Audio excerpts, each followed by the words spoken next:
High friends, welcome back to my YouTube channel Shafiyan Sohan. সবাই কেমন আছো? আশা করি সবাই অনেক ভালো আছো। আমি অনেক ভালো আছি। সো আজকে একটা নিউ রেসিপি নিয়ে হাজির হলাম। নিউ রেসিপি হলো আজকে আমরা আচার বানাবো। তো এই যে আমরা হালকা সিলে নিলাম। এখন আমড়াগুলো সিদ্ধ করে নেব, তারপর আচার বানাবো। তো চলো স্টার্ট করি।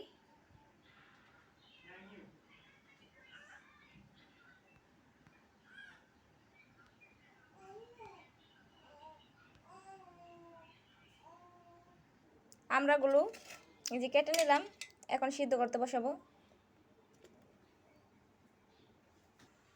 আমড়াগুলো সিদ্ধ করতে বসিয়ে দিলাম। সিদ্ধ হওয়া অবধি অপেক্ষায় থাকবো, তারপর আচার বানাবো। তো এখন ফার্স্ট কাজ হলো পাঁচফোড়ন বানানো। তো এই যে পাঁচফোড়ন, এখানে 5 জাতের মশলা। তো এখন এটা ভেজে নিব, তারপর গুঁড়ো করে নিব।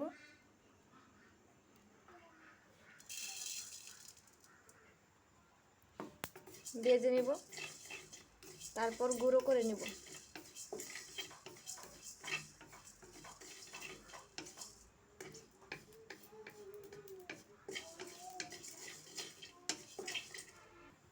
তো এই যে ভাজি হয়ে গেছে। তো এটা এখন গুঁড়ো করে নিব পাঁচফোড়ন।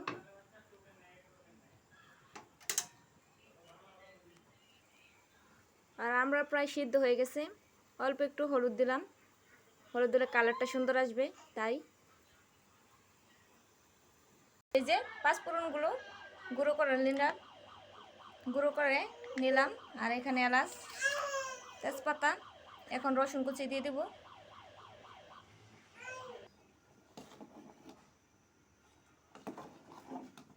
আমরা সিদ্ধ হয়ে গেছে,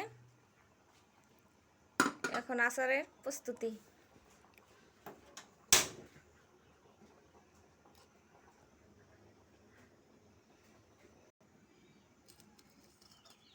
এখন রসুন দিয়ে দেব।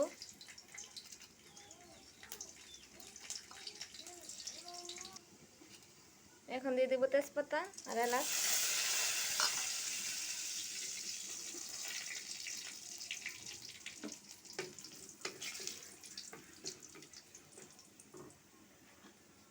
এখন দিয়ে দেব পাঁচফোড়ন।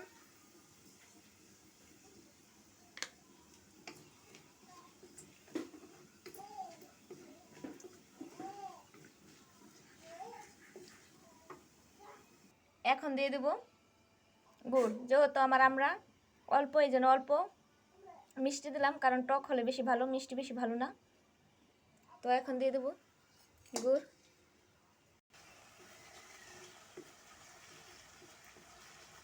এই যে কত সুন্দর শিরা হয়েছে, সুন্দর একটা ফ্লেভার আসতেছে। এর মাঝে আমরা দিয়ে দেব।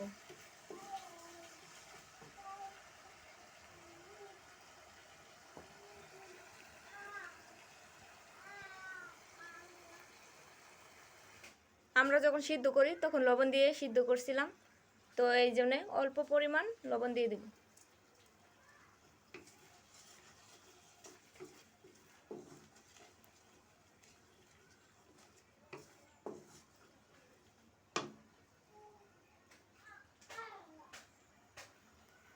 এখন এই যে সিদ্ধ করে আমড়াগুলো দিয়ে দিব।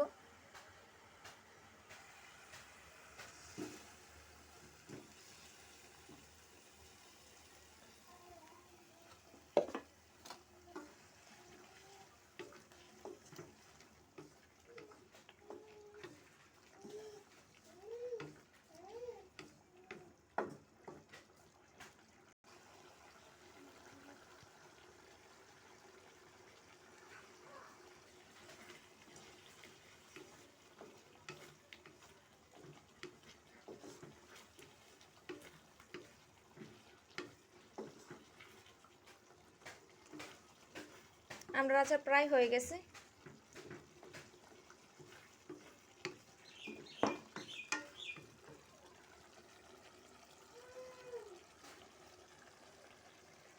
এই যে কত সুন্দর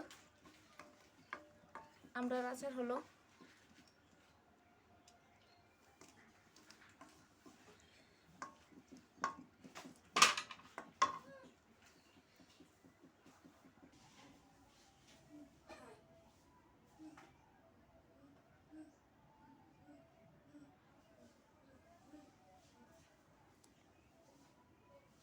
এই যে আমার আচার বানানো হয়ে গেছে। যদি আপনাদের কাছে আমড়ার আচার রেসিপিটা ভালো লাগে তাহলে অবশ্যই লাইক কমেন্ট শেয়ার করবেন এবং সাবস্ক্রাইব করতে ভুলবেন না। সবাই সুস্থ থাকবেন, ভালো থাকবেন। আর হ্যাঁ, অবশ্যই কমেন্টসে জানাবেন যে আমড়ার আচারটা কেমন হয়েছে।